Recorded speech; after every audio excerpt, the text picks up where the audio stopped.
அமெரிக்காவின் விமானம் தாங்கி கப்பலான ஆப்ரஹாம் லிங்கன் கப்பல் மீது ஈரான் ஏவுகணை வீசி தாக்குதல் நடத்தியுள்ளதாக செய்திகள் வெளியாகின. கடந்த 3 வாரங்களுக்கு முன்னர் அமெரிக்கா, இஸ்ரேல் ஆகிய நாடுகள் இணைந்து ஈரானின் பல்வேறு பகுதிகளில் அமைந்துள்ள முக்கிய கட்டமைப்புகள் மற்றும் ராணுவ தளங்கள் மீது தாக்குதல் நடத்தின. அதோடு ஈரானின் முக்கிய தலைவர்களை குறிவைத்தும் தாக்குதல் நடத்தப்பட்டது.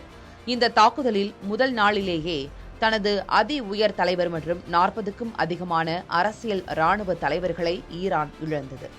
எனினும் பின்னர் அதிலிருந்து மீண்டு இஸ்ரேல் மற்றும் அமெரிக்காவின் முக்கிய இலக்குகளை ஏவுகணை வீசி தாக்கியது. அதிலும் போரின் 2ஆம் நாளில் அரபிக்கடலில் நிலைநிறுத்தப்பட்டிருந்த அமெரிக்காவின் ஆப்ரஹாம் லிங்கன் விமானம் தாங்கி போர்க்கப்பலை நோக்கி ஈரானிய ட்ரோன்கள் மற்றும் ஏவுகணைகள் தாக்குதல் நடத்தின. இதன் காரணமாக இந்த கப்பல் தனது இருப்பிடத்தை மாற்ற வேண்டிய கட்டாயத்திற்கு தள்ளப்பட்டது. அதோடு ஹைப்பர்சோனிக் ஏவுகணைகள், ஸ்வார்ம் ட்ரோன்ஸ் போன்றவற்றை ஈரான் ஒரே நேரத்தில் ஏவுவதால் அதனை தடுக்க அமெரிக்கா திணறி வருவதாக ராணுவ நிபுணர்கள் கருத்து தெரிவித்துள்ளனர்.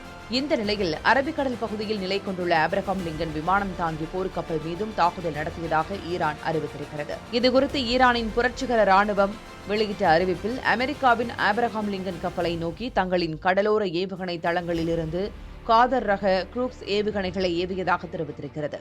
மேலும் இந்த ஏவுகணைகள் கப்பலை தாக்கியதாகவும் இதனால் அமெரிக்க கப்பல் தனது நிலையை மீண்டும் மாற்றிக்கொண்டு பின்வாங்க நேரிட்டதாகவும் ஈரான் ஊடகங்களான IRNA, ஃபாக்ஸ் நியூஸ் ஆகியவை செய்தி வெளியிட்டுள்ளன.